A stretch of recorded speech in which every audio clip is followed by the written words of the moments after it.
मैं 5 साल का था, उन्होंने एक जेड का लटकन उठाया, गलती से उससे मेरा हाथ कट गया और वह मेरी निजी स्टोरेज स्पेस बन गया। फिर मैं चुपके चुपके पापा के पैसे चुरा कर उसमें छिपाने लगा। 10 साल का होने से पहले ही मेरे पास करीब 30 लाख रुपए जमा हो चुके थे। 11 साल की उम्र में माँ को एक चश्मा मिला, उसे पहनते ही मैं हर सामान की असली कीमत देख सकता था। मैंने उन्हीं 30 लाख से सस्ते एंटीक खरीद कर महंगे दामों में बेचना शुरू किया और कभी कभी एक ही दिन में 8 करोड़ तक कमा लेता था। 18 साल का होने से पहले ही मैं चुपचाप अरबपति बन चुका था। बोर्ड परीक्षा खत्म होते ही मैंने तय किया कि अब सब सच बता दूं, लेकिन घर पहुंचते ही देखा कि पापा अपनी प्रेमिका के साथ मिलकर माँ को बिना कुछ दिए घर से निकालने पर तुले थे। माँ गुस्से से कांप रही थी और उनसे लड़ने ही वाली थी कि मैं दौड़ कर गया और उनका मुंह बंद कर दिया। माँ, आप भी कैसी बात कर रही हैं? पापा की इतनी सी संपत्ति के लिए लड़ने का क्या फायदा? मुझे देखते ही माँ की आंखों से आंसू बह निकले। उनकी नजरों में गुस्सा, दुख और सबसे बढ़कर इस बात का दर्द था कि जिस बेटे को उन्होंने पाला वही आज उनके खिलाफ खड़ा दिखाई दे रहा था। लेकिन मैं पापा का पक्ष नहीं ले रहा था, बल्कि उनकी थोड़ी सी संपत्ति को कुछ भी नहीं समझता था। माँ की छोटी सी कंपनी साल में सिर्फ 2 करोड़ का मुनाफा कमाती थी, जबकि मेरी कोई भी सफल निवेश डील एक दिन में उससे ज्यादा कमा देती थी। इतनी सी रकम के लिए बहस करना मेरे हिसाब से समय की बर्बादी थी। मैं माँ को कमरे में ले जाकर अपने खाते में पड़े 100 करोड़ से भी ज्यादा रुपए दिखाने ही वाला था कि पापा बोल पड़े, वांग श्योइंग, खुद को देखो, न खुद को संवारना आता है न अपनी उम्र का ख्याल। अपनी उम्र की औरतों से कहीं ज्यादा बूढ़ी लगती हो। यहाँ तक कि जिस बेटे को तुमने इतने प्यार से पाला वह भी तुम्हारे तलाक और खाली हाथ जाने पर मेरा साथ दे रहा है। तुम्हारे जैसी औरत के जीने का क्या मतलब है? मर ही जाओ तो बेहतर है। इतना कहकर उसने अपना 10 महीने की गर्भवती औरत जैसा निकला पेट बाहर निकाला, होठों पर घमंडी मुस्कान और आंखों में तिरस्कार भर लिया। उसे देखकर मेरा खून खौल उठा। मैं कुछ कहता उससे पहले वह मेरी तरफ देखकर बोला, सिर्फ इसलिए कि तुमने मेरा साथ दिया, यह मत समझना कि मैं तुम्हें अपने साथ रखूंगा। तुम्हारी कॉलेज फीस भी नहीं भरूंगा। मेरा सारा पैसा आगे चलकर कियान के पेट में पल रहे मेरे बेटे का होगा, इसलिए मुझे खुश करने की कोशिश मत करना। उसकी बात खत्म होते ही मैंने उसके सिर के ऊपर हरी रोशनी देखी। पिछले हफ्ते माँ को एक अजीब सा मसाला मिला था जिसे उन्होंने सूप में डाल दिया। वह सूप पीने के बाद मुझे हर इंसान के सिर के ऊपर अलग अलग रंग दिखने लगे। बैंगनी मतलब जल्द धन लाभ, लाल मतलब बड़ी मुसीबत या खून खराबे का संकेत, गुलाबी मतलब प्यार और हरा मतलब साथी की बेवफाई। मेरी माँ पारंपरिक सोच वाली औरत थी। पापा का कारोबार डूबने और करोड़ों का कर्ज चढ़ने के बाद भी उन्होंने तलाक नहीं लिया, उल्टा नौकरी करके उनका कर्ज चुकाया और कूड़ा उठाने की आदत भी नहीं छोड़ी। ऐसी औरत पापा को धोखा दे ही नहीं सकती थी। फिर मेरी नजर उस औरत पर गई जिसे पापा प्यार से कियान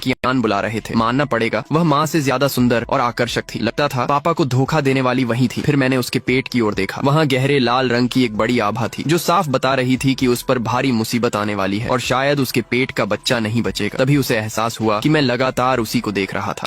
कियान डर से कांपने लगी। वह सीना पकड़कर कमजोर होने का नाटक करते हुए पापा की बाहों में गिर गई और मीठी आवाज में बोली, भैया मुझे बहुत डर लग रहा है। आपके बेटे की नजरें इतनी डरावनी है जैसे वह मुझे मार डालेगा। कहीं वह मेरे पेट में पल रहे बच्चे को नुकसान पहुंचाना तो नहीं चाहता? आपने वादा किया था कि आप मेरे हीरो बनेंगे, अब आपको मेरी रक्षा करनी होगी। उसकी बात सुनते ही पापा का सीना गर्व से फूल गया। वह किसी महान हीरो की तरह उसके सामने खड़े हो गए और गुस्से से मुझे घूरते हुए बोले, वांग लिन, अपनी नजरें नीचे कर ले। अगर मुझे पता चला कि तू मेरी कियान या उसके बच्चे को नुकसान पहुंचाने की सोच भी रहा है तो मैं बाप बेटे का रिश्ता भी नहीं देखूंगा। मेरी माँ मुझे सबसे ज्यादा प्यार करती थी और हमेशा मेरी तरफदारी करती थी। जैसे ही उन्होंने पापा को मुझे धमकाते सुना वह सीधे रसोई में गई, सब्जी काटने वाला चाकू उठा लिया और गुस्से में दोनों को मार डालने की बात कहने लगी। यह देखते ही पापा का चेहरा उतर गया और वह कियान को लेकर तुरंत दरवाजे की ओर हट गए। उन्हें इस तरह हीरो बनते देखकर मेरा दिल ठंडा पड़ गया। पहले जब कर्जदार घर आते थे तो पापा हमेशा बिस्तर के नीचे छिप जाते थे। हर बार माँ ही जान की बाजी लगाकर उनके सामने खड़ी होती थी, तभी वे लोग घर में घुसने की हिम्मत नहीं करते थे। एक बार तो एक कर्जदार की नीयत भी माँ पर खराब हो गई थी। तब भी पापा ने कान बंद कर ली और अनसुना करते रहे। जब मैंने उन्हें बाहर जाने को कहा तो उल्टा मुझे घूर कर बोले, तू बच्चा है, तुझे क्या पता? अगर उनका ध्यान मेरी तरफ गया तो मैं तेरा गला दबा दूंगा। बाद में पड़ोसी समय पर आ गए, तभी बड़ी अनहोनी टल सकी। उसी दिन से मुझे पापा से नफरत हो गई और मैं हमेशा माँ को तलाक लेने के लिए समझाता रहा। लेकिन माँ जिद्दी थी। उनका मानना था कि मुझे एक पूरा परिवार मिलना चाहिए, या शायद उन्हें अब भी भरोसा था कि पापा एक दिन फिर सफल होंगे। और सचमुच 1 साल बाद पापा ने सही मौका पकड़ लिया। उनका कारोबार फिर चल पड़ा, सारा कर्ज उतर गया और शुक्रिया जताने के लिए उन्होंने माँ को 3 सोने के कंगन और 2 लाख रुपए दिए। इसके बाद हमारी जिंदगी बेहतर हो गई। लेकिन माँ की कूड़ा उठाने की आदत कभी नहीं बदली। बस पापा को शर्म न आए इसलिए वह अक्सर रात में मास्क पहनकर चुपके से कूड़ा उठाने जाती थी। एक रात मुझे पेशाब लगी तो मैंने उन्हें चोरी छिपे बाहर जाते देखा। आधे घंटे बाद वह बड़े बड़े थैले लेकर लौटी। अगले दिन मैं जादुई चश्मा पहनकर एंटीक मार्केट पहुंचा। पहली ही बार 5,000 में खरीदा गया धूल से भरा एक कंगन 30 लाख में बेच दिया। इसके बाद मैं अक्सर बहाने से स्कूल से निकलकर एंटीक की तलाश में घूमने लगा। सिर्फ 1 महीने में मैंने 2 करोड़ रुपए कमा लिए और एंटीक जगत के बड़े बड़े उस्तादों से पहचान बना ली। करीब 20 बुजुर्ग तो मुझे अपना पोता बनाने की होड़ में लग गए, जबकि मुझे बेटा बनाने वालों की की संख्या उससे भी ज्यादा थी। मैंने कई बार इशारों इशारों में माँ का रिश्ता उनमें से किसी के साथ कराने की कोशिश की, लेकिन उनके मन में ऐसी कोई इच्छा नहीं थी, इसलिए बात वहीं खत्म हो गई। मैंने कई बार उन्हें यह भी बताना चाहा कि मैं खुद पैसे कमा सकता हूँ, लेकिन वह हमेशा यही कहती कि मैंने फैंटेसी उपन्यास ज्यादा पढ़ लिए हैं। मैं उन्हें अपनी स्टोरेज स्पेस में रखा सारा पैसा दिखाना चाहता था, मगर वह हर समय कूड़ा उठाने में इतनी व्यस्त रहती कि मुझे मौका ही नहीं देती थी। ऊपर से घर में पैसों की भी कोई कमी नहीं थी, इसलिए आखिर में मैंने बस इतना करना शुरू किया कि कभी कभी माँ के रोज गुजरने वाले कूड़ेदान के पास कुछ पैसे और महंगी चीजें रख देता था। बस बात वहीं तक रह गई। एक गलतफहमी की वजह से मैं अपनी सच्चाई बोर्ड परीक्षा खत्म होने तक छिपाए रहा। जैसे ही मैंने सब कुछ बताने का फैसला किया, उसी वक्त पापा का अफेयर सामने आ गया। सच में उनकी किस्मत ही फूटी हुई थी। दरवाजा जोर से बंद हुआ और माँ फूट फूट कर रोने लगी। उनका हाल देखकर मेरा दिल भर आया। मैंने तुरंत अपना बैंक अकाउंट खोला, छिपे हुए अंक दिखाए और उन्हें अपनी 10 अंकों वाली जमा पूंजी दिखाने ही वाला था। तभी माँ रोते रोते कहने लगी कि अगर तलाक के बाद उन्हें कुछ भी नहीं मिला तो एक साधारण गृहिणी होने के नाते वह आगे कैसे जी पाएंगी। मैं उनका ध्यान अपने बैंक बैलेंस की ओर दिलाना चाहता था, लेकिन अगले ही पल उनकी असली चिंता सुनकर मैं सन्न रह गया। उन्हें सबसे ज्यादा इस बात की फिक्र थी कि अगर यह घर छूट गया तो इस इलाके के उन खजाने जैसे कूड़ेदानों से कूड़ा बटोरने का मौका भी हमेशा के लिए खत्म हो जाएगा। मैं वहीं ठिठक गया और यकीन न करते हुए उनसे पूछ बैठा कि क्या इतने सालों तक उन्होंने सिर्फ इन कूड़ेदानों की वजह से तलाक नहीं लिया। माँ ने तुरंत रोना बंद किया, मुझे तिरस्कार भरी नजर से देखा और बताया कि जिन कूड़ेदानों को मैं बेकार समझता हूँ, उन्हीं की बदौलत उन्होंने मेरे नाम पर 2 आलीशान विला खरीद रखे हैं, ताकि आगे चलकर मेरी शादी में किसी चीज की कमी न रहे। इतना कहकर उन्होंने अपनी सबसे अंदर वाली जेब से चमचमाता हर्मीज का सामान और नारंगी रंग का iPhone 17 Pro Max निकाला, फुर्ती से बैंक अकाउंट खोला और स्क्रीन मेरे सामने कर दी। उसमें पूरे 2 करोड़ रुपए की जमा पूंजी थी। माँ ने गर्व से कहा कि सिर्फ कूड़ा उठाकर उन्होंने इतनी बचत कर ली, जबकि पापा की कंपनी भी इतना मुनाफा नहीं कमा पाती। उनके लिए यह इलाका किसी खजाने से कम नहीं था, इसलिए तलाक हो जाए तब भी वह यह घर और यहाँ के कूड़ेदान किसी कीमत पर छोड़ने वाली नहीं थी। मैं अवाक रह गया। इतने सालों तक मुझे लगता रहा कि माँ पापा को छोड़ नहीं पा रही, लेकिन सच तो यह था कि वह इस इलाके के कूड़ेदानों को छोड़ना नहीं चाहती थी और उसकी वजह भी मैं ही था। काफी देर बाद मैंने पूछा कि जब उनके पास इतने पैसे हैं तो वह हमेशा इतने साधारण कपड़े क्यों पहनती हैं और अपने चेहरे का भी बिल्कुल ध्यान क्यों नहीं रखती। मेरी बात पूरी होने से पहले ही वह बिजली की रफ्तार से बाथरूम भागी। कुछ देर बाद जब लौट कर आई तो उनका चेहरा पूरी तरह बदल चुका था। उनकी त्वचा छिले हुए उबले अंडे की तरह चमक रही थी। चेहरा बेहद खूबसूरत था और नैन नक्श इतने निखरे हुए थे कि वह कियान से भी कई गुना ज्यादा सुंदर लग रही थी। उस पल मुझे लगा कि पापा ने सचमुच हीरा छोड़कर कंकड़ उठा लिया। माँ ने गर्व से बताया कि वह हफ्ते में 3 बार लग्जरी ब्यूटी सैलून जाती है, इसलिए उनकी त्वचा इतनी अच्छी है। बस उन्हें डर था कि कहीं पापा को यह बात पता न चल जाए, इसलिए वह जानबूझकर खुद को साधारण और बदसूरत दिखाती रही थी। इतना कहकर उन्होंने मेरा कॉलर पकड़ा, मुझे पुराने स्टोर रूम में ले गईं और दीवार पर लगा एक छोटा सा छिपा स्विच दबा दिया। तभी जोरदार धमाके के साथ अलमारी का अंदरूनी हिस्सा खुला और उसके पीछे एक लिफ्ट दिखाई दी। माँ मेरा हाथ पकड़कर अंदर ले गईं और -1 मंजिल का बटन दबा दिया। जैसे ही दरवाजा खुला, तेज रोशनी से मेरी आंखें चौंधिया गईं। कुछ देर बाद जब नजर साफ हुई तो सामने का नजारा देखकर मैं दंग रह गया। विशाल ड्रेसिंग रूम में गहनों का सेक्शन, हर्मीस बैगों की कतारें और महंगी घड़ियों का पूरा कलेक्शन सजा था। एक पल को लगा जैसे किसी लग्जरी मॉल में खड़ा हूँ। तभी एहसास हुआ कि मेरी माँ खुद एक सुपर अमीर औरत थी, जबकि सबसे बड़ा मूर्ख और सबसे गरीब इंसान तो पापा निकले। माँ गर्व से बताने लगी कि यह स्टोरेज रूम उन्होंने बड़ी मेहनत और पैसे से बनवाया है और इसमें रखा सब कुछ आगे चलकर मेरा ही होगा। मैं गला साफ करके अपनी असली पहचान बताने ही वाला था कि उन्होंने मेरे होंठ दबा दिए और समझाने लगी कि यह सब उन्होंने कूड़ा बटोर कर कमाया है, इसलिए इसे किसी भी कीमत पर किसी और के हाथ नहीं जाने देंगी, चाहे वकीलों पर कितना भी खर्च करना पड़े। ये घर हर हाल में उन्हें ही चाहिए। मैं कुछ कह भी नहीं पाया और वह फोन उठाकर वकील से बात करने लगी। उन्हें पूरे जोश से अपनी लड़ाई की तैयारी करते देखकर